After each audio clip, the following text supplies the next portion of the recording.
12.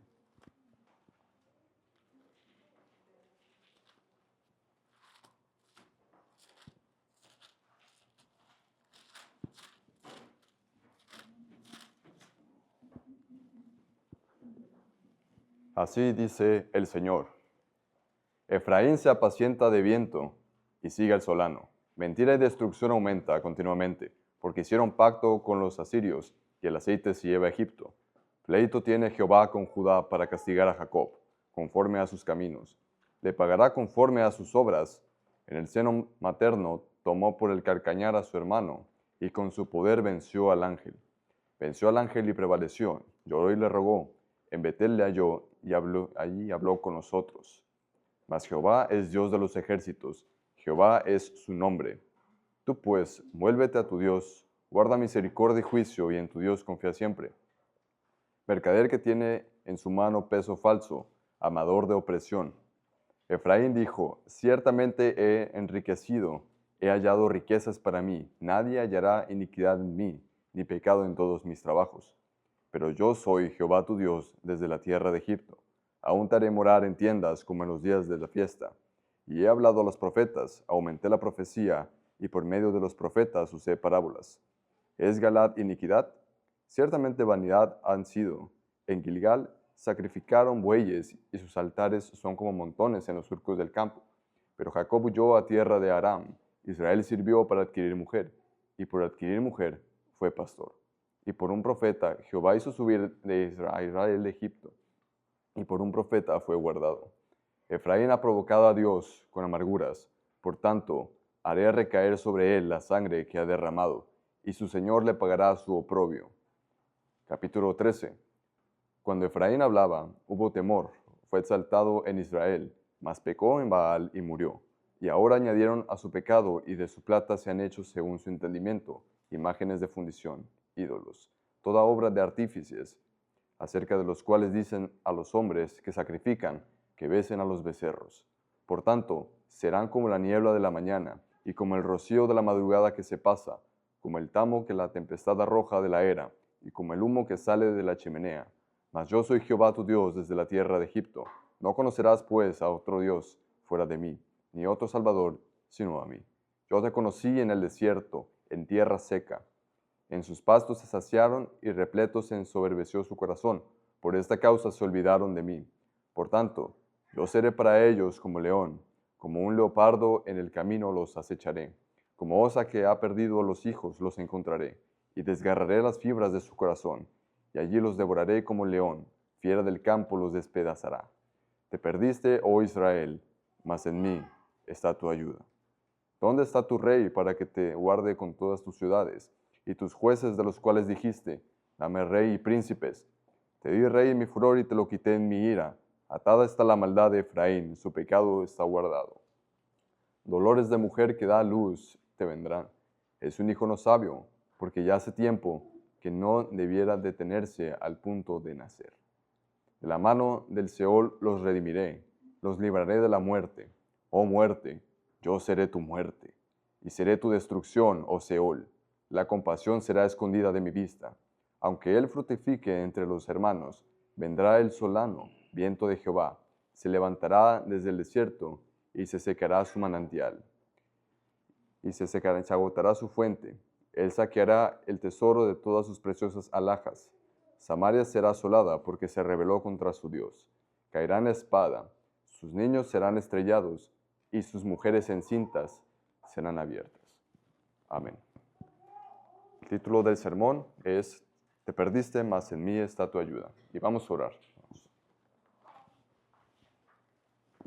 Nuestro Dios y Padre, ante ti acudimos al trono de la gracia en este día. Te damos gracias porque este día el Señor nos has permitido venir hacia tu santuario para poder adorar junto con la iglesia, que es el templo tuyo. Te damos muchas gracias porque tú eres bueno y porque para siempre es tu misericordia. Y ayúdanos, Señor, para saber por qué eres bueno y por qué para siempre es tu misericordia a partir de este mensaje.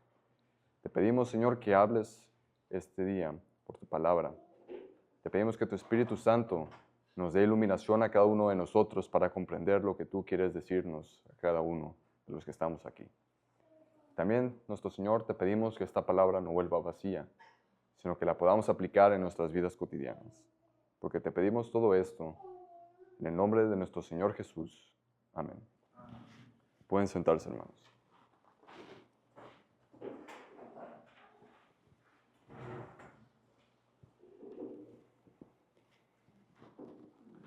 Cuando nosotros tenemos problemas, solemos hacer una cosa, que es acudir a otra persona. Solemos pedir ayuda. Por ejemplo, cuando se va la luz, ¿qué hacemos nosotros? Pedimos ayuda con un electricista.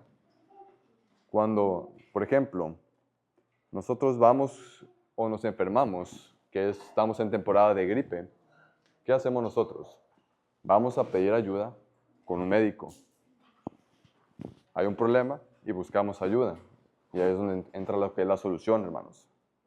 El título del sermón se llama Te perdiste, mas en mí está tu ayuda. Pero hermano, ahora todos nosotros, hermanos, atravesamos por pruebas y tribulaciones, hermanos. Pero cuando nosotros estamos espiritualmente perdidos, o cuando estábamos espiritualmente perdidos, ¿buscamos ayuda?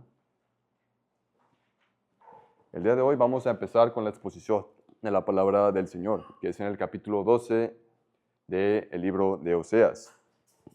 Y Oseas sigue profetizándole al pueblo infiel. Y como recordarán, el mensaje o lo que puede resumir el libro de Oseas es la fidelidad y el amor de Dios hacia un pueblo infiel.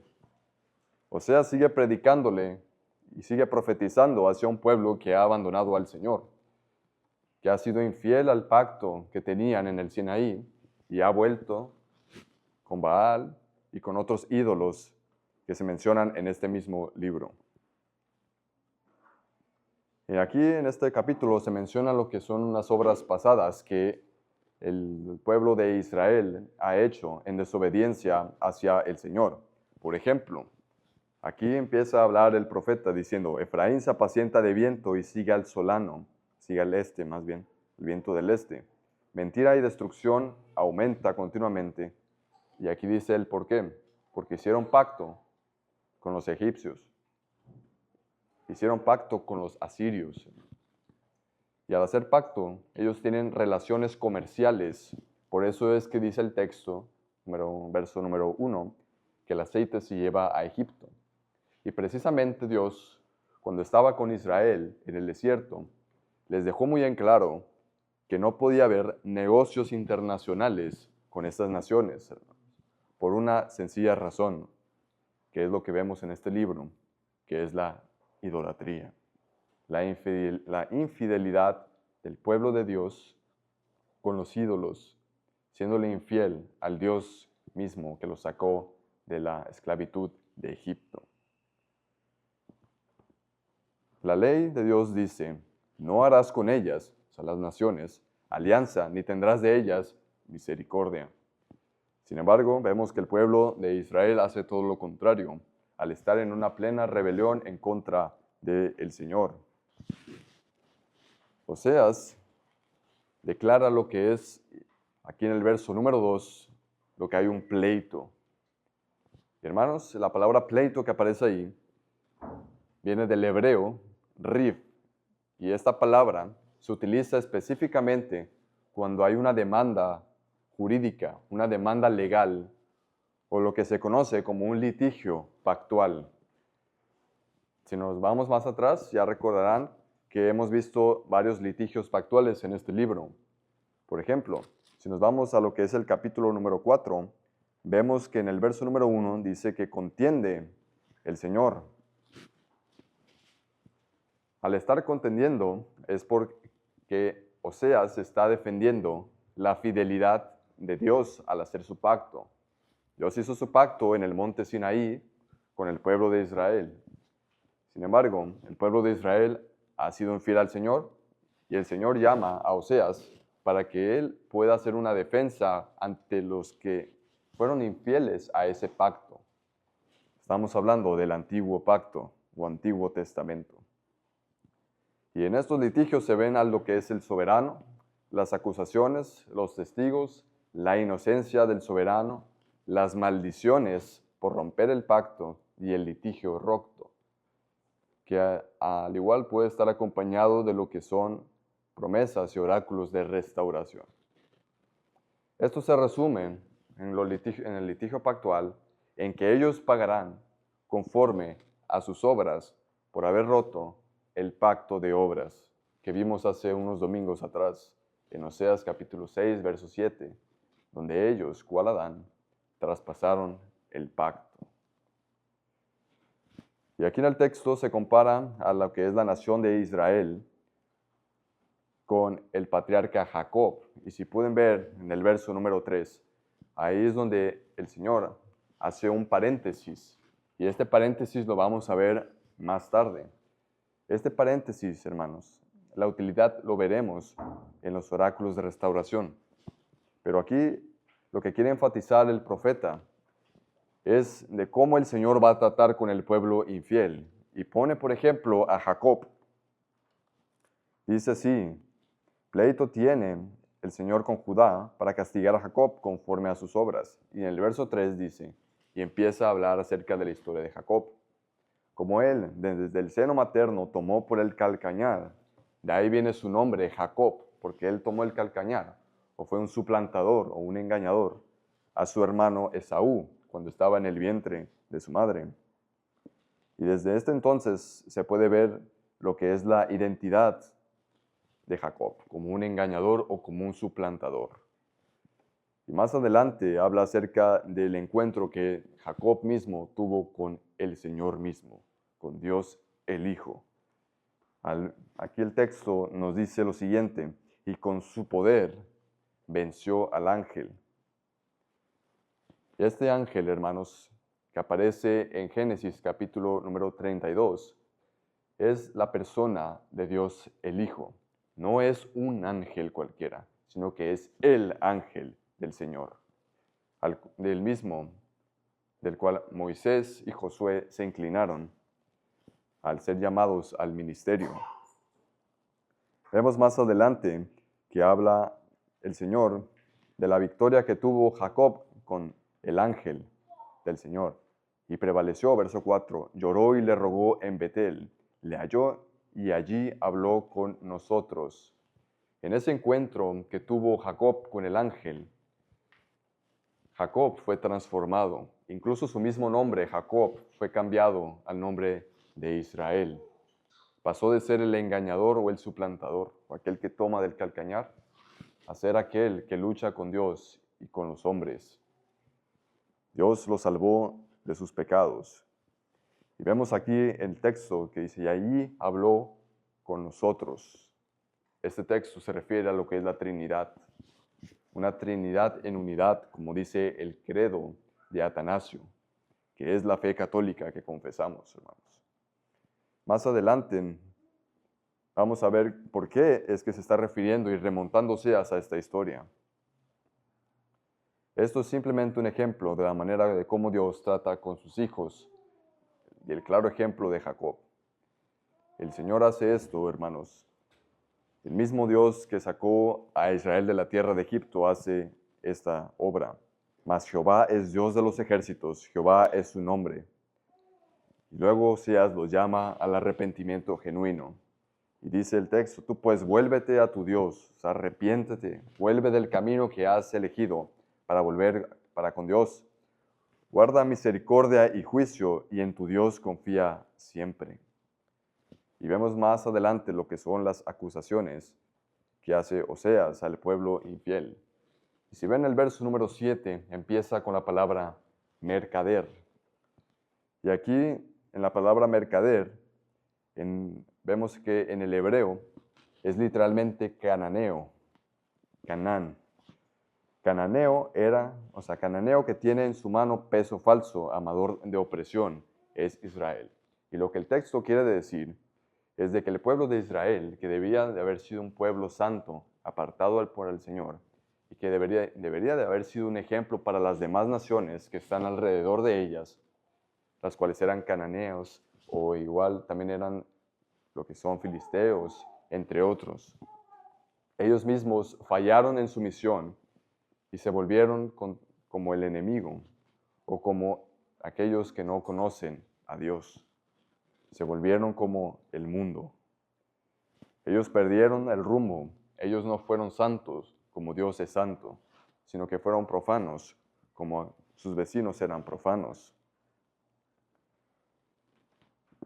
Y vemos aquí que Israel tiene en su mano peso falso y que él encubre lo que es su pecado, porque dice el texto, verso 8, ciertamente he enriquecido, he hallado riquezas para mí. Nadie hallará iniquidad en mí, ni pecado en todos mis trabajos. Lo que hace el pueblo es utilizar lo que es el fraude, lo que es utilizar las balanzas falsas, y lo que es usar lo que es el engaño para concretar sus negocios. Este tipo de actos es encubrir el pecado, pero el Señor no nos manda a encubrir lo que es el pecado, sino que el mismo Señor dice, el que encubre sus pecados no prosperará, mas el que los confiesa y se aparta alcanzará misericordia. Es lo mismo que era Jacob antes de tener un encuentro salvífico con el Señor. Era un suplantador. Se robó la primogenitura de Esaú.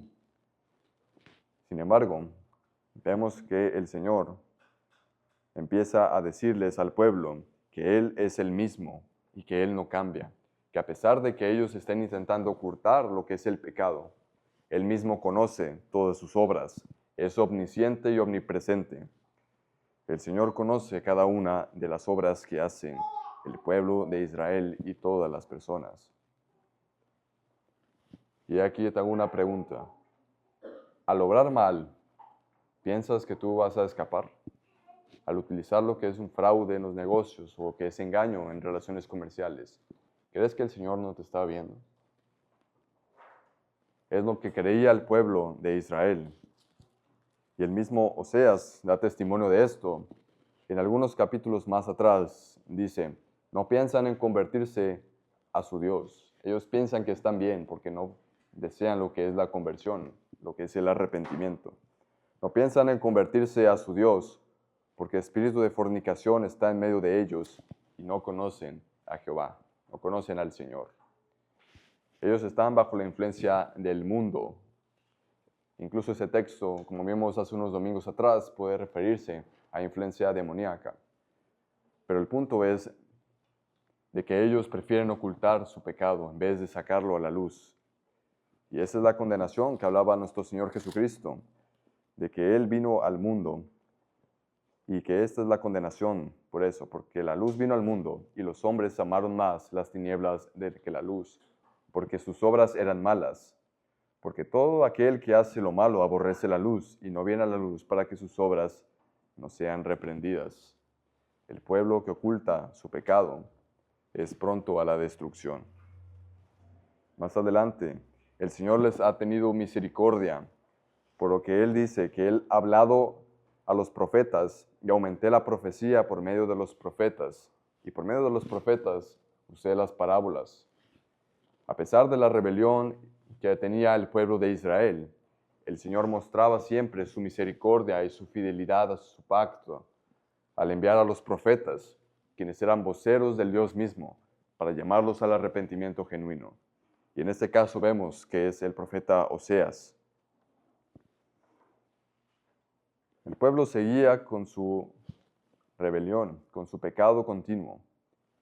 Ellos siguen con sus homicidios y adulterios, siguen con las gulas y borracheras, opresión y robo, rebelión e idolatría.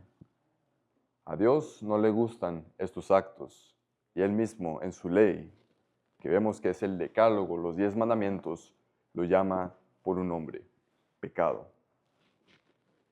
Ante eso, ante el pecado del pueblo, es que se le aproxima lo que es el juicio de Dios. Antes, Israel era temido por las naciones. Cuando Israel era fiel con el Señor, por ejemplo, en los días de Josué, Israel era temido por las demás naciones. Incluso la ciudad de Jericó le tenía miedo porque había escuchado los rumores de cómo Dios, con brazo fuerte, había sacado al pueblo de Israel de la esclavitud de Egipto. Sin embargo, vemos que aquí ya no es exaltado, como dice el verso 1 del capítulo 3. Cuando Efraín hablaba, hubo temor, fue exaltado en Israel, mas pecó en Baal, en la idolatría y en la infidelidad a Dios, y murió. Ya no fue más en sí la reputación que tenían, sino que se hizo igual que las demás naciones. Y dice así el texto: y añadieron a su pecado, y de su plata se han hecho según su entendimiento, imágenes de fundición, ídolos, toda obra de artífices, acerca de los cuales dicen a los hombres que sacrifican, que besen a los becerros. Lo que está denunciando el profeta Oseas es la idolatría, de cómo el pueblo de Israel ha ido por el mismo camino que sus padres de la tierra de Egipto, quienes ellos, habiendo visto todas las grandes señales, los 10 señales y las 10 plagas que hubo en la tierra de Egipto para sacarlos de ahí, ellos vieron cómo el Señor los guió y les proveyó durante todo el trayecto hasta llegar al Sinaí. Ellos vieron cómo el Mar Rojo se abrió. Ellos vieron cómo el pueblo de Egipto, toda la armada de Egipto fue destruida por lo que es el Mar Rojo. Ellos vieron todas esas grandes señales. Sin embargo, su corazón no había cambiado. Su corazón seguía en esclavitud, pero en esclavitud del pecado. Y cuando ellos llegaron al monte Sinaí, y Moisés estuvo por 40 días y 40 noches, ¿qué hicieron los padres de los que vemos en este texto? Ellos agarraron todas las joyas y se las llevaron a Aarón, diciendo: haznos dioses para que los adoremos. Y he aquí, formaron un becerro de oro. Ese pecado, hermanos, se puede ver que se repitió en este texto, al ver cómo el rey Jeroboam II realizó becerros de oro para que el pueblo estuviera contento. Ellos realizaron lo que es idolatría. Ellos no habían visto a Dios con sus propios ojos cuando salieron de la tierra de Egipto. Ellos no habían visto nada. Simplemente habían visto cómo Dios hacía todas estas grandes obras y señales. Pero cuando ellos llegaron al Sinaí, ellos de su propio entendimiento, de su propia mente, realizaron lo que es un becerro de oro, para que ese becerro de oro, según de su imaginación, fuese adorado. Hermanos, en la actualidad, ¿te suena algo parecido? ¿Te suena esto algo similar?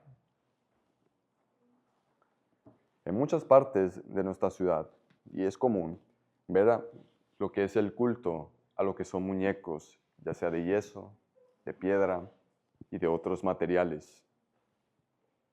Es común ver ese tipo de adoración, especialmente en lo que son las iglesias católicos romanas. Al igual que también se puede ver cómo en algunas tiendas se venden lo que son muñecos de figuras religiosas, como Buda.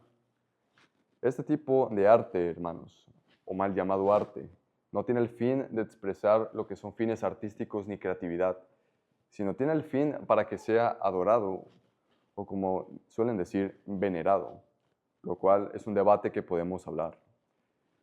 Este fin, hermanos, es algo que Dios llama con una sola palabra: idolatría. Esto es lo que el profeta Oseas está denunciándoles al pueblo que se supone que deberían de seguir al Dios invisible. Y dice, por tanto, el texto: por tanto, serán como la niebla de la mañana y como el rocío de la madrugada que se pasa, como el tamo que la tempestad arroja de la era y como el humo que sale de la chimenea. Van a ser destrozados, es lo que está diciendo el texto. Y hermanos, todas estas maldiciones que estamos viendo aquí, hermanos, y podemos ver más. Vemos la fidelidad del Señor, como el Señor mismo conoció en el desierto a su pueblo. Sin embargo, que cuando ellos cruzaron a la tierra prometida, verso 6, ellos en sus pastos, en vez de la arena caliente del desierto, en sus pastos delicados, ellos mismos se saciaron, y repleto se ensoberbeció su corazón, se llenó de orgullo y de arrogancia. Por esta causa se olvidaron de mí. Por tanto, dice el Señor, yo seré para ellos como un león, como un leopardo en el camino los acecharé. Como osa que ha perdido a los hijos, los encontraré, y desgarraré las fibras de su corazón, y allí los devoraré como león. Este tipo de textos, hermanos, que vemos aquí, está remontándose a las maldiciones que hay en el libro de Levítico y Deuteronomio. Son las maldiciones por romper el pacto de obras. Y hermanos, cada una de estas maldiciones que estamos viendo en este texto, cada uno que no se ha arrepentido de corazón, cada uno las merecíamos. Nosotros merecíamos cada una de estas maldiciones que se presentan en este libro.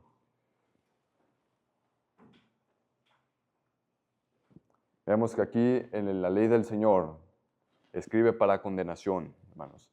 Y dice, enviaré también contra vosotros bestias fieras. Y esto es para aquellos que no están en el pacto de gracia, para aquellos que no han conocido la gracia del Señor Jesús. Enviaré también con vosotros bestias fieras. Sin embargo, Dios no espera que su pueblo vaya a buscar ayuda, sino que Él mismo se pone. Y dice el verso número 9, te perdiste, oh Israel, mas en mí está tu ayuda. Israel no busca al Señor, como hemos visto anteriormente. No sale de Él el buscar al Señor, sino que es el Señor mismo el que busca a su pueblo. Vemos aquí que Israel es humillado por confiar en el hombre, verso número 10 y 11. ¿Dónde está tu rey para que te guarde con todas tus ciudades y tus jueces de los cuales dijiste, dame rey y príncipes? Dice el Señor, te di rey en mi furor y te lo quité en mi ira. Atada está la maldad de Efraín y su pecado está guardado. Dolores de mujer que da luz te vendrán. Es un hijo no sabio porque ya hace tiempo que no debería de tenerse al punto mismo de nacer. Israel, cuando cruzó a la tierra prometida, ellos mismos no quisieron que el Señor fuera su rey, sino que ellos mismos quisieron que un hombre sea su rey. Es la historia del rey Saúl. Y eso mismo ya lo tenía registrado el Señor. Él ya sabía que esa cosa iba a acontecer. Por eso, veamos aquí en el verso número 11, te di rey en mi furor y te lo quité en mi ira, lo cual es una profecía que se remonta a lo que es el reinado del rey Oseas, quien él iba a ser detenido e iba a ser muerto cuando los asirios se apoderaron de la nación de Samaria, de Israel, o el reino del norte. Esto es porque el Señor ya tenía en las maldiciones de la ley lo que habría de acontecerles a aquellos que quisieran elegir un rey en vez del Señor. Y dice así el Señor Dios, Jehová te llevará a ti y al rey que hubieres puesto sobre ti, a nación que no conociste, ni tú ni tus padres, y allá servirás a dioses ajenos, al palo y a la piedra. Estas son las maldiciones que vemos que el profeta Oseas está predicándoles. Vemos que hay más maldiciones. Por ejemplo, aquí en el verso número 15, dicen, aunque él fructifique entre los hermanos, vendrá el solano. Viento de Jehová se levantará desde el desierto y secará su manantial. Se agotará su fuente. Lo que vemos aquí es una sequía o una hambruna. Como dice el Señor en las maldiciones de la ley, dará Jehová por lluvia a tu tierra polvo y ceniza. De los cielos descenderán sobre ti hasta que perezcas. Vemos que el texto continúa con lo que es el saqueo. Dice, él saqueará el tesoro de todas tus preciosas alhajas. Y el saqueo también es parte de las maldiciones de la ley. Y comerá el fruto de tu bestia y el fruto de tu tierra hasta que perezcas, lo que iban a hacer los enemigos. Y más adelante vemos en el verso 16, Samaria será asolada porque se rebeló contra su Dios. Caerán a espada sus niños, y sus niños serán estrellados, y sus mujeres encintas serán abiertas. Lo que es la maldición de la ley, la que es la espada. Traeré sobre vosotros espada vengadora en vindicación del pacto. Todas estas cosas vendrán por el pueblo que hacía negocios chuecos para que de esa manera pudieran prosperar. ¿Y acaso tú que estás aquí, reconoces que Dios puede quitar lo que estás logrando? Puede que no sean negocios chuecos, pero puede que estés haciendo cosas que pueden ser válidas, pero desplazando las cosas que son demandadas por el Señor. ¿Acaso, por ejemplo, estás ocupándote en otras actividades en vez de atender el culto familiar? ¿Acaso estás realizando otras cosas que tú puedes hacer, pero estás desplazando lo que el Señor demanda? Hay varias cosas y razones, y nosotros y cada uno de los que estamos aquí tenemos varias cosas que podemos hacer en este mismo día. Pero nosotros venimos a este día, que es el día del Señor, a santificarlo. Hay cosas válidas que podemos hacer, pero ninguna de ellas debe de apartarnos de lo que Dios nos está demandando, que es acudir a lo que su palabra nos dice. Vemos aquí lo que son las maldiciones de la ley. Y en los pactos antiguos, hermanos, vemos estas imágenes gráficas que hay en el verso 16. Pero en los pactos antiguos, cuando dos personas querían entablar lo que es un pacto, se solían agarrar animales como un símbolo de lo que habría de acontecer. Esos animales se agarraban y se descuartizaban y se ponían en lo que es el suelo. Y tanto la persona que hacía el pacto con otra tenían que ponerse sobre esos animales y decir: esto me acontezca si yo no cumplo el pacto. Un claro ejemplo es en Génesis capítulo 15, cuando Dios hace un pacto con Abraham, y aquí vemos animales descuartizados. Eso es lo que les debe de acontecer a aquellos que no cumplen con lo que es el antiguo pacto. El antiguo pacto, vemos que encierra todo bajo pecado en cuanto a esto. Vemos que Oseas sigue predicando lo que es la ley, como ellos han fallado por seguir al Señor, como ellos han preferido su pecado en vez de acontecer a lo que son los caminos del Señor. Sin embargo, pero Dios, que es rico en misericordia, Él promete tratar con la nación de Israel en medio de su extravío, así como trató con Jacob. Jacob hizo de las suyas en el tiempo de su vida, pero fue Dios mismo el que se acercó con Jacob. No vemos que Jacob haya querido ir con el ángel del Señor, que es Dios el Hijo mismo, sino que fue Dios el Hijo mismo quien fue donde estaba Jacob en su extravío. Vemos que en ese encuentro hubo una pelea, y en esa pelea vemos cómo el ángel del Señor le dio un golpe en el muslo a Jacob, de tal manera que él quedó cojo. Y esa es la manera en la que Dios trata con sus hijos. Dios nos llama al arrepentimiento, y Él, como un padre, ejerce lo que es su disciplina. Vemos eso, que el Señor trata con su pueblo. Y después de ahí vemos lo que decían los primeros textos, de cómo Jacob le rogó al ángel y lloró y le rogó en Betel. Le halló y habló con nosotros. Y en ese momento él halló gracia, porque ya no fue más su nombre Jacob, sino fue Israel, aquel que lucha con Dios y con los hombres. Y es la misma manera en la que Dios va a tratar con el pueblo de Israel. Ellos necesitan acudir al arrepentimiento genuino.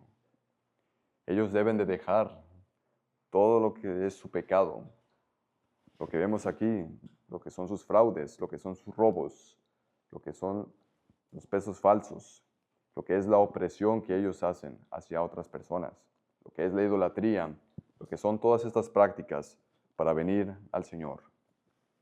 De esa manera, así como Dios le dio un golpe a Jacob en el muslo, dejándolo cojo, de esa manera es como Dios trata con nosotros, hermanos, para humillarnos a Él, para que ya no se haga más nuestra voluntad, sino para que se haga su voluntad. Como dice el Padre nuestro que estás en los cielos, santificado sea tu nombre. Venga tu reino. Ya no es venga nuestro reino, sino ahora es venga tu reino. Hágase tu voluntad. Ya no es hágase mi voluntad, sino es hágase tu voluntad. De esa manera es como Dios trata con nosotros para que nos acerquemos más a Él y que nos llame al arrepentimiento. Y si pueden buscar Santiago capítulo número 4.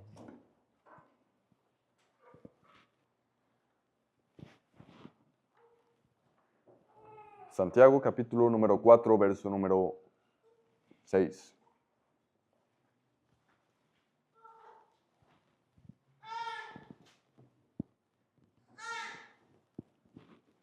Así dice el Señor. Santiago capítulo 4, verso número 6. Pero Él da mayor gracia.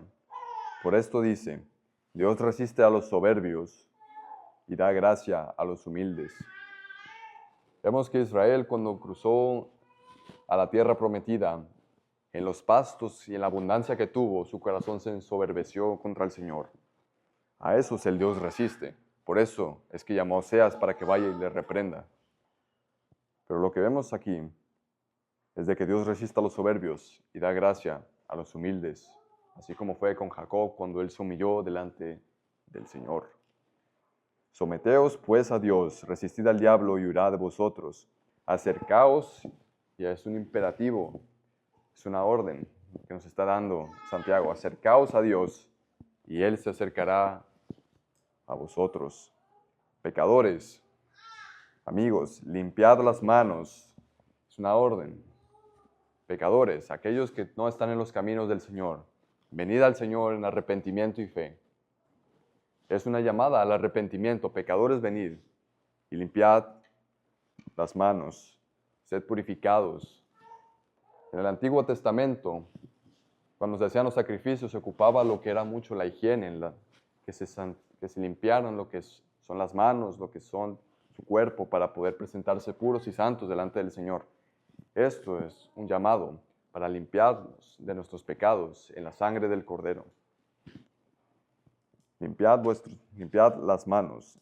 Y luego habla a otro grupo de personas y dice, y vosotros, habla a la iglesia, los de doble ánimo, aquellos que son tibios, aquellos que pueden que estén bien con el Señor aparentemente, pero que están realizando actividades genuinas, pero que estén descuidando lo otro. Por ejemplo, lo que es la iglesia del Apocalipsis, la iglesia de la Odisea. Era una iglesia que no quería nada más, sino que ya creía estar suficiente por sí misma. Esa misma iglesia decía, porque tú dices, yo soy rico y me he enriquecido, y de ninguna cosa tengo necesidad, y no sabes que eres un desventurado, miserable, pobre, ciego y desnudo. Por tanto, y esa es la llamada que Dios hace a su iglesia, te aconsejo que de mí compres oro refinado en fuego para que seas rico, y vestiduras blancas para vestirte, y que no se descubra la vergüenza de tu desnudez. Y unge tus ojos con colirio para que veas. Yo reprendo y castigo a todos los que amo. Sé pues celoso y arrepiéntete. Dios llama a que su iglesia siga en arrepentimiento, siga purificándose a sí misma de nuestros pecados, ya no para condenación, sino para santificación. Y dice así, purificad vuestros corazones a los de doble ánimo. Dice, afligíos y lamentad y llorad, lo que es el arrepentimiento genuino. Y vuestra risa se convertirá en lloro, y vuestro gozo en tristeza. Humillaos delante del Señor, y Él os exaltará. Y es un llamado que el Señor hace a su iglesia y a todas las personas que nos encontramos en este lugar, que nos humillemos delante del Señor, que nos arrepintamos de lo que hemos estado descuidando o de nuestros pecados. Que nosotros nos entreguemos en humillación delante del Señor, y Él a su debido tiempo nos exaltará, como está escrito aquí. El Señor promete redimirnos en estos oráculos de restauración.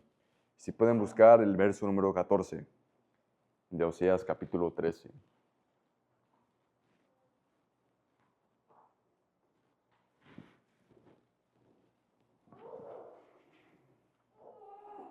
Vemos que Oseas ha estado exponiendo las maldiciones de la ley. Él mismo ha llamado al pueblo al arrepentimiento, con lo que vemos aquí. Tú pues vuélvete a tu Dios, guarda misericordia y juicio, y en tu Dios confía siempre. Y lo que hará el Señor con la nación de Israel, con aquellos fieles israelitas, con aquel remanente escogido, con aquellas 7,000 rodillas que no se inclinaron ante Baal, ni cuyas bocas le besaron. Ese mismo pueblo, conformado de todo pueblo, lengua y nación, es el mismo pueblo que se habla en ese texto. Es un oráculo de restauración para todos aquellos que han sido trasladados al reino de Dios. Dice así: de la mano del Señor del Seol os redimiré, los libraré de la muerte. Oh muerte, yo seré tu muerte, y seré tu destrucción, oh Seol. Lo que vemos aquí es un oráculo de la resurrección de nuestro Señor Jesucristo.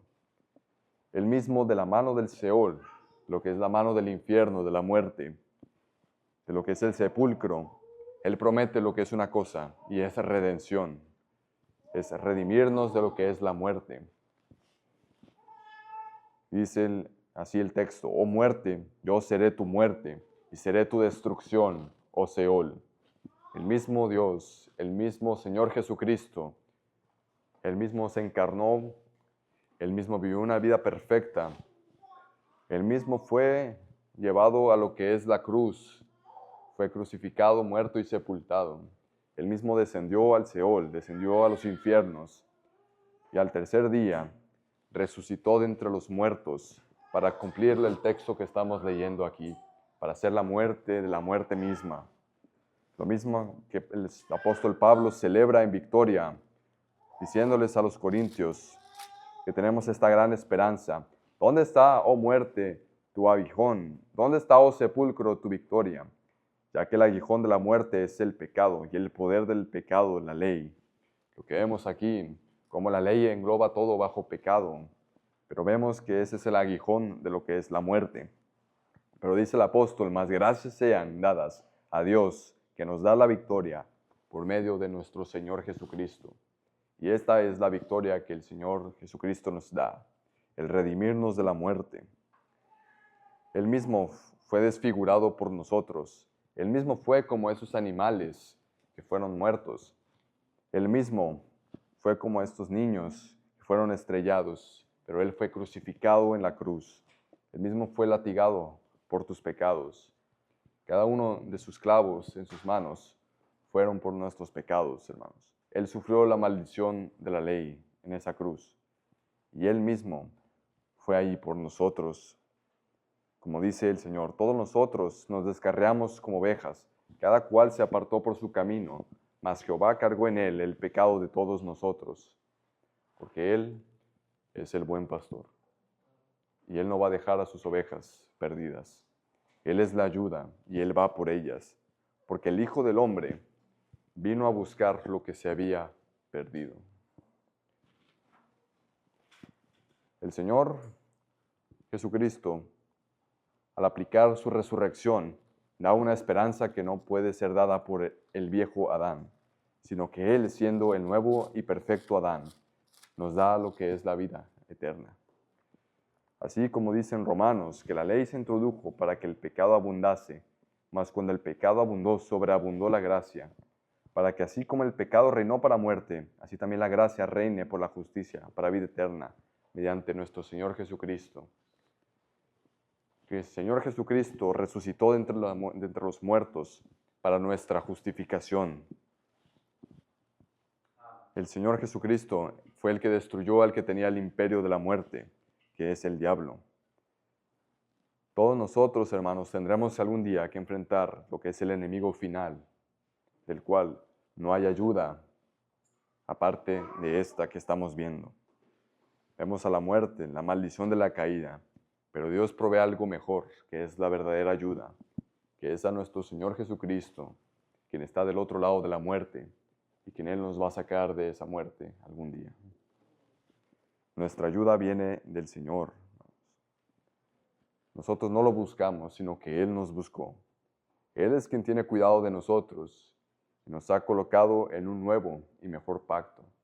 donde ya no hay más maldiciones de la ley, sino que hay gracia en Él.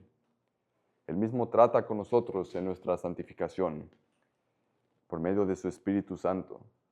Él nos encamina y preserva la gloria por medio del Señor Jesucristo. Nosotros nos perdimos, mas Cristo es nuestra perfecta ayuda. Vamos a orar.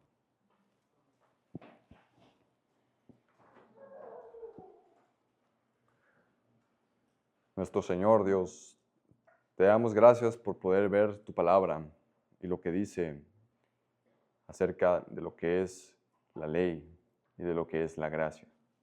Te damos gracias por ver a nuestro Señor Jesucristo, que nos libra de todas estas maldiciones que vemos en este libro de la ley. Te damos gracias porque Él resucitó de entre los muertos en victoria. Te damos gracias porque tú ya lo tenías planeado todo. Te damos gracias porque cuando estábamos perdidos, Cristo vino a buscarnos como el buen pastor. Te damos también muchas gracias, nuestro Señor, porque tú no nos dejas desamparados, sino como un buen padre nos disciplinas y nos instruyes. Y te damos muchas gracias, nuestro Señor, porque podemos ver esta gracia y poder predicarla a otros. Te damos gracias por todo, nuestro Señor. Y te pedimos que seas tú con nosotros en el resto del día del Señor, porque para tu nombre, Señor, nos reunimos y vivimos. Solo a ti, Señor, sea la gloria. En el nombre del Señor Jesús. Amén.